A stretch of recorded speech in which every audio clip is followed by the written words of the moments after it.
Welcome to another episode of Beyond the Bow. This week we're going to answer some questions that came to us from quite a few folks that were curious about basic hunting strategies and techniques for hunting big game in the Midwest and the East Coast, where a lot of folks are using tree stands. So we're going to dive into that right now.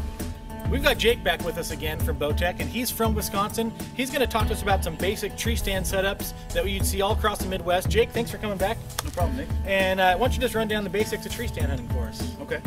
Well, tree stand hunting is primarily what's done in the Midwest and on the East Coast. And there's a lot of things that go into it. I mean, it's more than just setting up a tree stand on the edge of a field. There's a lot of things that you have to take into account. First of all, once you find the area that you want to hunt, you have to determine the wind direction. And a lot of times you're going to get different types of wind in different types of the year. Predominantly in the Midwest and the East, throughout the fall, you're going to have a westerly wind, whether it be southwest, northwest, or straight west. So most of my setups are set up so that will be a favorable wind.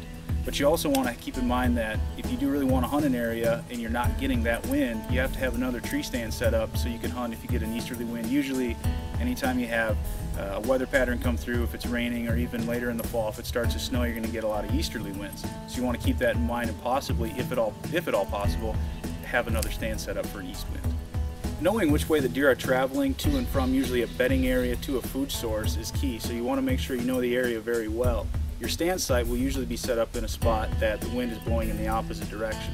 So if the deer are traveling from north to south, you want to be set up on the east or west sides. So we're all set up. We have a stand already set up in an area that looks really good. We have good travel routes going from a bedding area behind the stand out to some food plots out in front of us. The thing is, deer live in these areas all the time, so they know each and every tree that's in the area.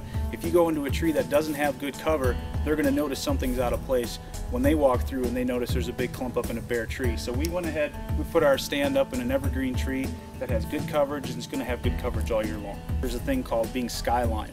So even if you maybe have decent cover in the tree you're in, if you don't have cover beyond that, you have to put yourself in the eyes of the deer. They're looking up into that area. So if you have nothing but skylight behind you, there's going to be a problem. They're going to pick up that movement very quickly. Another reason we like this spot is the fact that it's not right on the edge of a food source.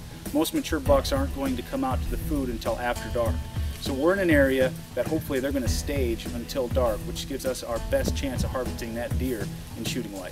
One thing I want to cover real quick is the fact that safety should always come first, not only when you're in your tree stand, but when you put the tree stand up.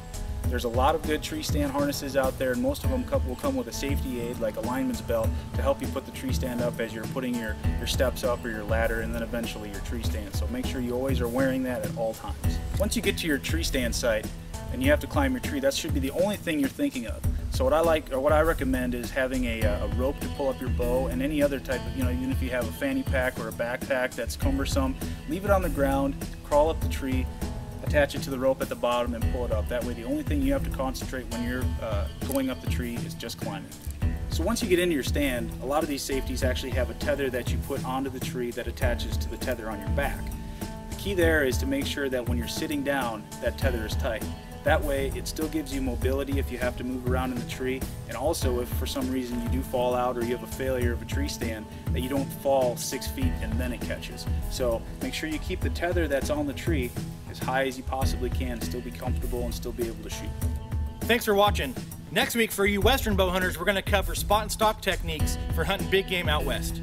I'm Nick at Bowtech, and we'll see you next week on Beyond the Bow.